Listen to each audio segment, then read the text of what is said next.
نبض حياتي قرآني طهر ذاتي قرآني عصمة أمري قرآني طوق نجاتي قرآني نبض حياتي قرآني طهر ذاتي قرآني عصمة أمري قرآني طوق نجاتي آيات الله حمتني غمرتني بالبركات تحفظني من همزات الشيطان ومن زلاتي آيات الله حمتني غمرتني بالبركات تحفظني من همزات الشيطان ومن زلاتي نحمده ونصلي على رسوله الكريم أما بعد فأعوذ بالله من الشيطان الرجيم بسم الله الرحمن الرحيم رب اشرح لي صدري ويسر لي أمري واحلل عقدة من لساني يفقهوا قولي السلام علیکم ورحمۃ اللہ وبرکاتہ۔ ناظرین، ہم آج کے پروگرام میں تقوی پر بات کریں گے، کیونکہ تقوی دنیا اور آخرت میں کامیابی کا ذریعہ ہے۔ اللہ سبحانہ وتعالیٰ کا ارشاد ہے وَالْعَاقِبَةُ لِلْمُتَّقِينَ، اور آخری کامیابی تو تقوی والوں ہی کے لیے ہے، یعنی جس کے اندر تقوی ہے اس کا انجام بخیر ہے۔ عام طور پر یہ سمجھا جاتا ہے کہ جب انسان اپنے آپ کو مختلف چیزوں سے روکتا ہے، کچھ چیزیں بولنا چاہتا ہے اور وہ بولتا نہیں، کچھ کرنا چاہتا ہے اور وہ کر نہیں سکتا، اور یہ سب کچھ کیوں ہوتا ہے؟ اللہ کے ڈر سے، کیونکہ تقوی کا معنی اللہ سے ڈرنا، اور اللہ سے ڈر کر اپنے آپ کو گناہوں سے بچانا، بری باتوں سے روکنا، خواہشات سے روکنا، ایسی چیزوں سے روکنا کہ جو اللہ سبحانہ وتعالیٰ کی ناراضگی کا سبب ہوں۔ تو ایسے میں بسا اوقات انسان یہ سوچتا ہے کہ اگر کسی موقع پر جہاں اسے بظاہر جھوٹ بولنے سے فائدہ ہو رہا ہو اور وہ جھوٹ نہ بولے تو شاید اس کا فائدہ نہ ہوگا، یا وہ کوئی نقصان اٹھا جائے گا، یا اسی طرح اگر کوئی حرام چیز اس کے لیے اٹریکشن کا باعث ہے، اس کو اپنی طرف کھینچ رہی ہے، اور انسان کے دل میں شیطان یہ خیال ڈالتا ہے کہ اس چیز کو حاصل کر لینا یا اس موقع پر اپنی خواہش کو پورا کر لینا شاید کامیابی اور فائدے کا باعث ہے۔ لیکن انسان کو جب اللہ کا ڈر روک دیتا ہے اور وہ تقوی اختیار کرتا ہے تو بسا اوقات یہ سوچتا ہے کہ شاید اس میں میرا نقصان ہے، لیکن یہ بات درست نہیں۔ حقیقت یہ ہے کہ انسان کے لیے کامیابی اسی میں ہے کہ انسان اللہ کے ڈر سے ہر اس چیز کو چھوڑ دے جس سے اللہ کی ناراضگی لازم آتی ہو، اور ہر وہ کام کرے جو اللہ تعالیٰ کو خوش کرنے والا ہو۔ قرآن مجید میں سورۃ الاعراف میں آیت نمبر 128 میں موسیٰ علیہ السلام کا ذکر کیا گیا۔ فرمایا قال موسیٰ لقومہ استعینوا باللہ واصبروا ان الارض للہ یورثها من یشاء من عبادہ والعاقبۃ للمتقین۔ موسیٰ علیہ السلام نے اپنی قوم سے کہا، یعنی بنی اسرائیل سے کہا، جبکہ وہ ایک طویل عرصے تک فرعون کی غلامی میں تھے اور طرح طرح کی مشقتیں برداشت کر رہے تھے اور آزادی کے خواب دیکھتے تھے، تو اللہ تعالیٰ نے موسیٰ علیہ السلام کو ان کی مدد کے لیے بھیجا۔ تو موسیٰ علیہ السلام نے قوم کو جس چیز کی نصیحت کی اور تلقین کی وہ کیا تھی کہ نمبر 1 استعینوا باللہ، اے قوم اللہ سے مدد مانگو، کیونکہ کوئی بھی کام اللہ کی مدد کے بغیر نہیں ہو سکتا۔ دوسری چیز وصبروا، اور صبر اختیار کرو، یعنی صبر کا دامن ہاتھ سے نہ چھوڑو، کیونکہ بسا اوقات جب انسان پر ظلم ہوتا ہے یا ایسے حالات ہوتے ہیں جو اس کی مرضی کے خلاف ہوتے ہیں اور انسان ان کا مقابلہ کرنا چاہتا ہے تو وہ طریقے اختیار کرنے لگتا ہے جو اللہ تعالیٰ کو پسند نہیں ہوتے، تو اس پر اپنے آپ کو روک لینا ایسے منفی ری ایکشن سے کہ جس کے نتیجے میں جلد بازی میں فائدے کی بجائے نقصان ہو، تو اس کی انہیں تلقین کی۔ فرمایا ان الارض للہ، یہ زمین تو اللہ کی ہے، یورثها من یشاء من عبادہ، اس زمین کا جس کو وہ چاہتا ہے وارث بنا دیتا ہے، جس کو چاہتا ہے زمین کے جس حصے پر اختیار دے دیتا ہے، من عبادہ، اپنے بندوں میں سے، ساری مخلوق اسی کی ہے، سب بندے اسی کے پیدا کردہ ہیں۔ لیکن یہ یاد رکھو کہ والعاقبۃ للمتقین، عاقبت انجام کار متقین کے حق میں بہتر ہوگا۔ یعنی اگر تم کامیابی چاہتے ہو، زمین کی وراثت چاہتے ہو، زمین میں آزادی چاہتے ہو، کامیابی چاہتے ہو، تو اس کے لیے ضروری ہے کہ تم تقوی اختیار کرو۔ یہاں یہ جان لینا بھی نہایت ضروری ہے کہ تقوی ہے کیا، کیونکہ ہم تقوی کے بارے میں بارہا سنتے رہتے ہیں لیکن عموماً اس کا مفہوم صحیح طور پر نہیں جانتے۔ تقوی کا لفظ جو ہے یہ وقایہ سے ہے، جس کا معنی ہوتا ہے بچنا، اسی لیے عموماً تقوی کا ترجمہ پرہیزگاری کیا جاتا ہے۔ پرہیزگاری یعنی پرہیز اختیار کرنا۔ کس چیز سے پرہیز کرنا؟ یعنی گناہوں سے، اللہ کی ناراضگی کے کاموں سے۔ جیسے انسان صحت کے حصول کے لیے ان تمام چیزوں سے، ان غذاؤں سے، ان کاموں سے بچتا ہے جو اس کے لیے نقصان دہ ہوتی ہیں، اسی طرح انسان اپنی آخرت کے لیے، آخرت کے عذاب سے بچنے کے لیے ان تمام کاموں سے بچتا ہے جو اللہ تعالیٰ کی ناراضگی کے ہوتے ہیں۔ تو اس کا نام دراصل تقوی ہے۔ تو بات یہ ہے کہ تقوی انسان کی اس شعوری کیفیت کا نام ہے، اس احساس کا نام ہے کہ جو انسان کی صرف زبان یا اس کے باقی جوارح یعنی اعضاء کے اعمال کے لیے ایک چیک کا کام نہیں دیتا، بلکہ دل میں اٹھنے والے خیالات اور وسوسوں تک کا احتساب کرتا ہے۔ یعنی انسان کے اپنے اندر ایک ایسا واچ مین، اس کے اپنے اندر ایک ایسا چوکیدار کھڑا ہو جاتا ہے کہ جو اس کو ہر جگہ پر متنبہ کرتا ہے، اور یہ اسی وقت پیدا ہوتا ہے جب انسان واقعی حقیقی معنوں میں اللہ سے ڈرنے والا ہو۔ نبی صلی اللہ علیہ وسلم نے ایک موقع پر دل کی طرف اشارہ کرتے ہوئے فرمایا کہ التقوی ہا ہنا، اور یہ بات 3 بار فرمائی کہ تقوی یہاں یعنی دل میں ہوتا ہے، یعنی دل میں اللہ کا ڈر، کیونکہ جب دل میں اللہ کا ڈر آتا ہے تو اس کا اثر انسان کی باقی تمام زندگی پر نظر آتا ہے۔ اور تقوی صرف زبانی کلامی باتوں کا نام نہیں ہوتا، یا چند مخصوص قسم کے افعال نہیں ہوتے، یا کسی مخصوص قسم کے لباس کا نام نہیں، بلکہ تقوی انسان کی گفتگو، انسان کے رویے، انسان کے معاملات اور انسان کی عبادات، ہر چیز کے اندر جھلکتا ہوا نظر آتا ہے۔ متقی انسان ایک محتاط انسان ہوتا ہے۔ حضرت عمر رضی اللہ تعالیٰ عنہ نے ایک مرتبہ ابی بن کعب سے پوچھا کہ تقوی کیا ہے؟ تو انہوں نے حضرت عمر سے کہا کہ کیا تم کبھی کسی خاردار جنگل کے بیچ میں سے گزرے ہو؟ تو حضرت عمر نے کہا کہ جی ہاں گزرا ہوں۔ تو پوچھا کہ کیسے گزرے؟ تو انہوں نے کہا کہ اپنے آپ کو کانٹوں سے اور شاخوں سے بچاتے ہوئے، یعنی کسی بھی چیز میں الجھے بغیر۔ تو اس پر ابی بن کعب نے کہا کہ ہاں، یہی دراصل تقوی ہے کہ انسان دنیا کی زندگی میں اپنا سفر اس طرح اختیار کرے کہ یہاں کے فتنوں اور یہاں کی خرابیوں اور اپنی طرف الجھانے والی چیزوں سے بچتے ہوئے اللہ کے راستے پر سیدھا چلتا رہے۔ یعنی دوسرے لفظوں میں متقی انسان وہ ہوتا ہے کہ جس کے سامنے اس کی منزل بالکل واضح ہوتی ہے اور اس کی نگاہیں اس منزل کی طرف ہوتی ہیں، یعنی وہ منزل کیا ہے؟ جنت الفردوس اور اللہ کی رضامندی، کہ جس کو پانے کے لیے وہ ہر غیر متعلقہ چیز کو چھوڑ دیتا ہے اور ایک احتیاط کی زندگی بسر کرتا ہے۔ اور یہ ایک حقیقت ہے کہ جو شخص محتاط زندگی بسر کرتا ہے وہ لازماً کامیابی تک پہنچتا ہے، کیونکہ وہ کسی کا بدخواہ نہیں ہوتا، کسی کے لیے برے جذبات نہیں رکھتا، کسی کے ساتھ برا معاملہ نہیں کرتا، اور یہ سب کچھ وہ کسی وقتی فائدے یا کسی وقتی مصلحت کے تحت نہیں کر رہا ہوتا،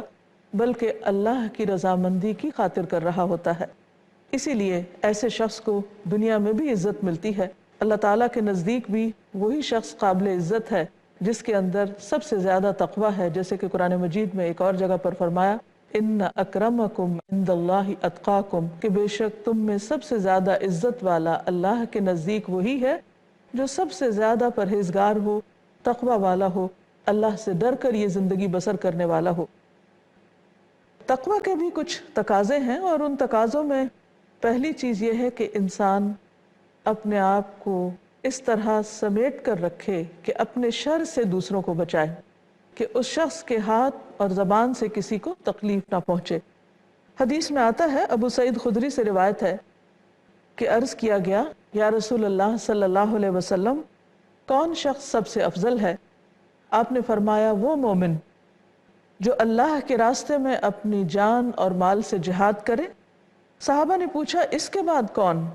فرمایا وہ مومن جو پہاڑ کی کسی گھاٹی میں رہنا اختیار کرے، اللہ کا تقوی رکھتا ہو اور لوگوں کو چھوڑ کر اپنی برائی سے ان کو محفوظ رکھے۔ یعنی وہ شخص متقی ہے جو اپنی برائی سے، اپنے شر سے، اپنی تکلیف سے دوسروں کو بچاتا ہے،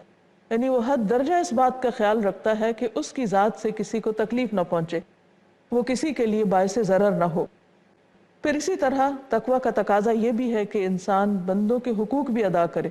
الگ تھلگ رہنے کا مطلب یہ نہیں کہ وہ ان کی ضروریات کو پورا نہ کرے یا ان کے حقوق مارے۔ تو حقیقی معنوں میں متقی وہ شخص ہے کہ جو اپنی برائی سے دوسروں کو بچائے اور اپنی ذات سے کسی کو نقصان نہ پہنچائے۔ قرآن مجید میں سورۃ آل عمران آیت نمبر 134 134 اس میں اللہ تعالیٰ کا ارشاد ہے کہ متقی وہ لوگ ہوتے ہیں الذین ينفقون فی السراء والضراء، وہ جو اللہ کی راہ میں خرچ کرتے ہیں تنگی میں خوشحالی میں، اللہ کے بندوں پر، دوسروں کی ضروریات پر صرف اس وقت خرچ نہیں کرتے جب ان کے پاس بہت ہوتا ہے، وہ اس وقت بھی کرتے ہیں جب ان کے پاس بہت تھوڑا ہوتا ہے اور وہ صرف ان کی اپنی ضرورت کے لیے بھی بمشکل کافی ہوتا ہے۔ اسی طرح متقین کی ایک اور صفت یہ بتائی گئی کہ والکاظمین الغیظ، کہ وہ غصے کو پی جانے والے ہوتے ہیں، یعنی جب ان کے ساتھ کوئی ناروا سلوک کرتا ہے اور وہ غصے کا شکار ہوتے ہیں تو اس غصے کا وہ اظہار نہیں کرتے، یا اظہار ایسے طریقے سے نہیں کرتے کہ جس سے خرابی لازم آئے، بلکہ اس غصے کو کنٹرول کرنا جانتے ہیں۔ غصے کو کنٹرول بھی وہی شخص کر سکتا ہے جو اللہ سے ڈرتا ہو، جو اللہ کی رضا چاہتا ہو، جو اس کے بدلے میں بڑی چیز چاہتا ہو۔ ایسا ہی شخص اپنے جذبات اور احساسات کو قابو میں رکھ سکتا ہے، خصوصاً منفی جذبات کو جو دوسروں کے لیے تکلیف کا باعث ہوں۔ اور صرف اتنا ہی نہیں کہ وہ غصے کو پی جاتے ہیں بلکہ والعافین عن الناس، لوگوں کو معاف کر دیتے ہیں، یعنی ان کے قصور بھی معاف کر دیتے ہیں اور ان کے ساتھ اپنے تعلقات بگڑنے نہیں دیتے، بلکہ forgive and forget کے اصول پر عمل کرتے ہوئے وہ ان کے ساتھ بہترین معاملہ کرنے والے ہوتے ہیں، کیونکہ انسان کسی کے ساتھ اچھے اخلاق کا برتاؤ حقیقی معنوں میں نہیں کر سکتا جب اس کے دل میں دوسروں کے بارے میں میل ہو یا بغض ہو۔ اس لیے وہ معاف کر دیتے ہیں، اور معاف کرنے کے بعد اللہ تعالیٰ انسان کے دل کو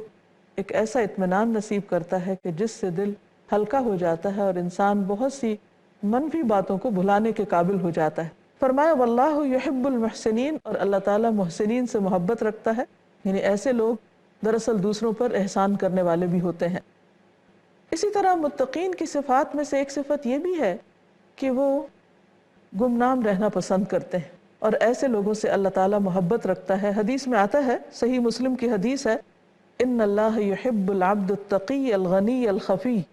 اللہ اپنے اس بندے سے محبت کرتا ہے جو متقی ہے، غنی ہے یعنی دوسروں سے بے نیاز ہے، اور پوشیدہ رہنے والا ہے یعنی شہرت کا طلبگار نہیں۔ کیونکہ جس شخص کو اس بات کا یقین ہے کہ اس کے دل کی حالت بھی اللہ تعالیٰ کے سامنے ہے، اس کی گفتگو بھی، اس کا اللہ کے راستے میں اپنی جان اور مال لگانا، یہ سب کچھ اللہ کے علم میں ہے، تو ایسے شخص کو پھر خود بخود شہرت کی خواہش نہیں رہتی، کیونکہ اس کے دل میں اللہ کی عظمت کا احساس ہے اور وہ اپنا ہر کام صرف اللہ کے لیے کرتا ہے، اور اس کو اس بات کا یقین ہوتا ہے کہ اللہ تعالیٰ اس کے سارے اعمال کو اور اس کے دل کے احوال کو جانتا ہے، لہٰذا اسے پھر شہرت کا بھی کوئی شوق نہیں رہتا۔ متقی انسان اپنے آپ کو ان جگہوں سے بھی بچا کے رکھتا ہے جہاں اس کے ایمان کو خطرہ ہو۔ اب ایک سوال یہ پیدا ہوتا ہے کہ تقویٰ حاصل کیسے کیا جائے،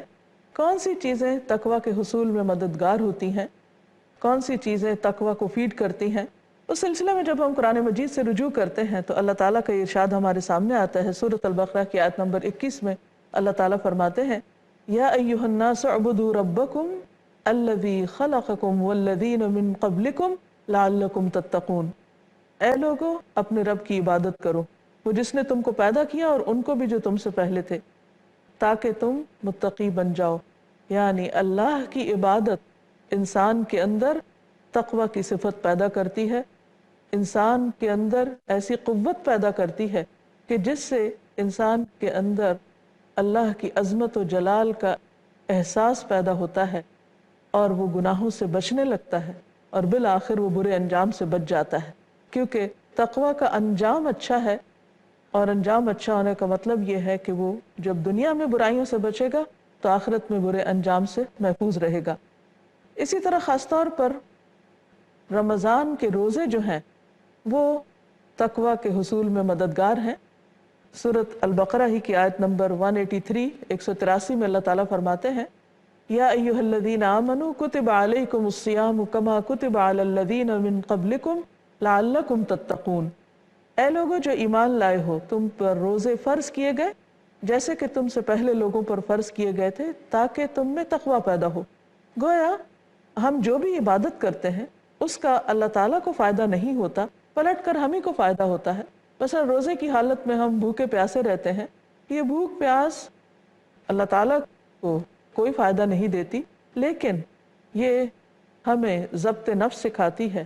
اور یہ ضبط نفس اور یہ قوت انسان کو برائیوں سے بچنے کی طاقت دیتا ہے۔ یعنی پورا مہینہ جب انسان حلال چیزوں سے بچتا ہے، یعنی کھانا پینا حلال ہے جو اللہ نے انسان کے لیے حلال قرار دیا، اس میں سے جو کھاتا ہے انسان، تو جو شخص اس مہینے میں حلال سے بچتا ہے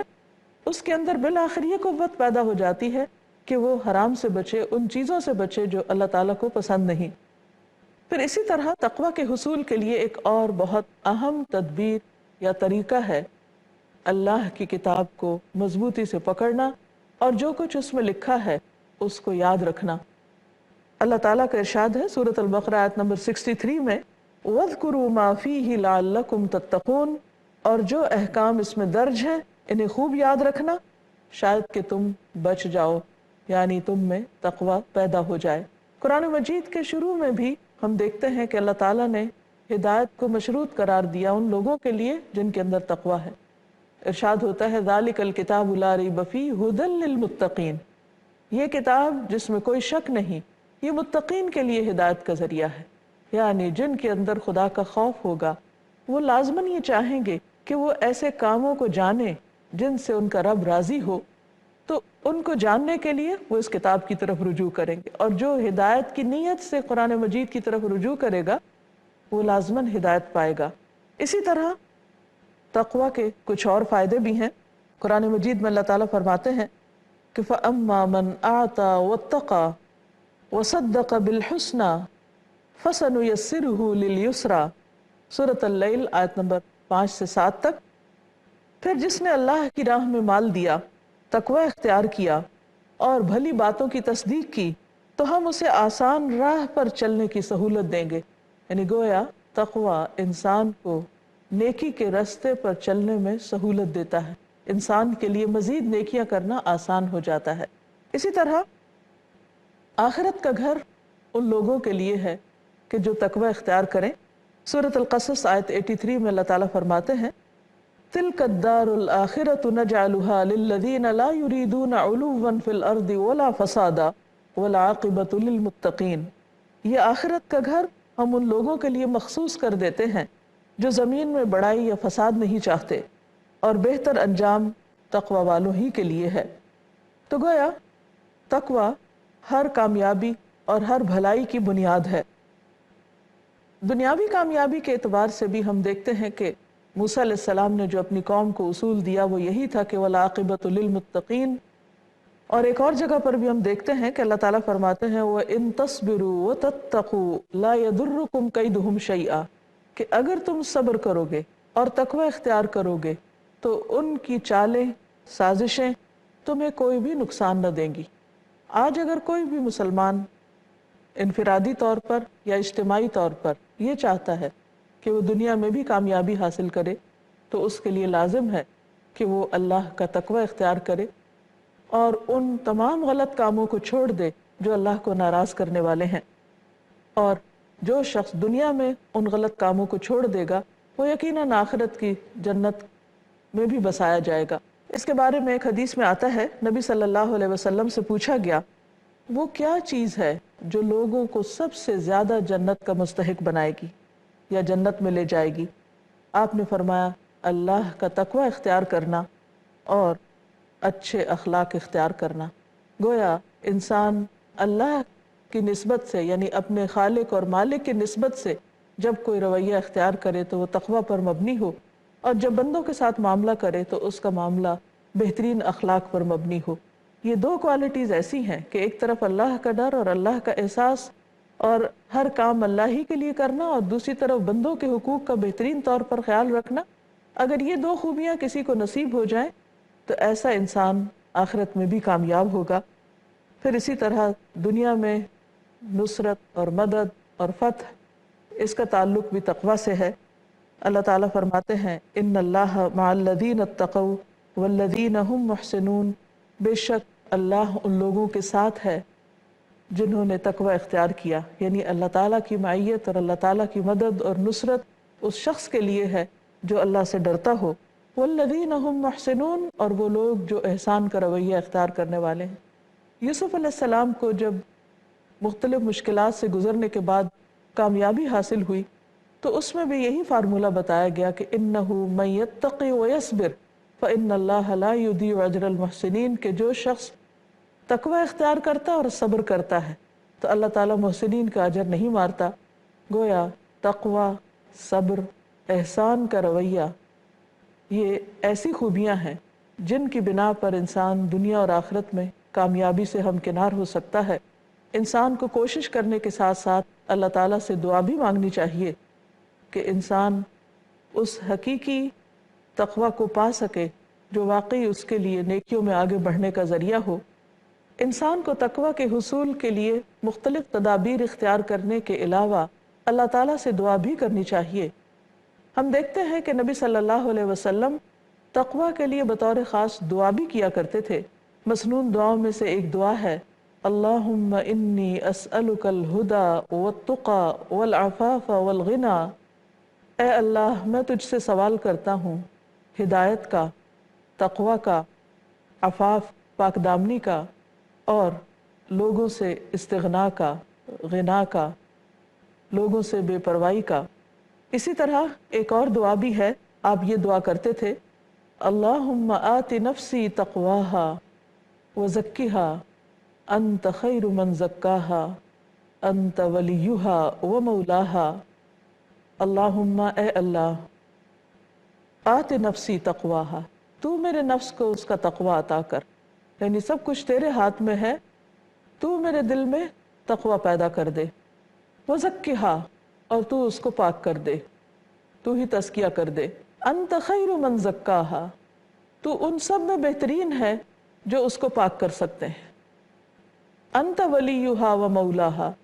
تو ہی اس کا ولی اور مولا ہے، تو ہی مددگار ہے۔ لہٰذا جب انسان کو اس بات کا یقین ہو جائے کہ تقوی اس کے لیے دنیا اور آخرت میں کامیابی کا ذریعہ ہے تو یقیناً وہ اس کے لیے کوشش کرے گا اور اللہ تعالیٰ سے دعا بھی مانگے گا۔ اللہ تعالیٰ ہم سب کو تقوی کی دولت عطا فرمائے۔ وآخر دعوانا ان الحمد للہ رب العالمین۔ أعظمها من كلمات من الرحمن علينا بكتاب من رحمات، معجزة خالدة ما أعظمها من كلمات من الرحمن علينا بكتاب من رحمات، قرآني نبض حياتي، قرآني طهر ذاتي، قرآني عصمة أمري، قرآني طوق نجاتي، قرآني نبض حياتي، قرآني طهر ذاتي، قرآني عصمة أمري، قرآني طوق نجاتي.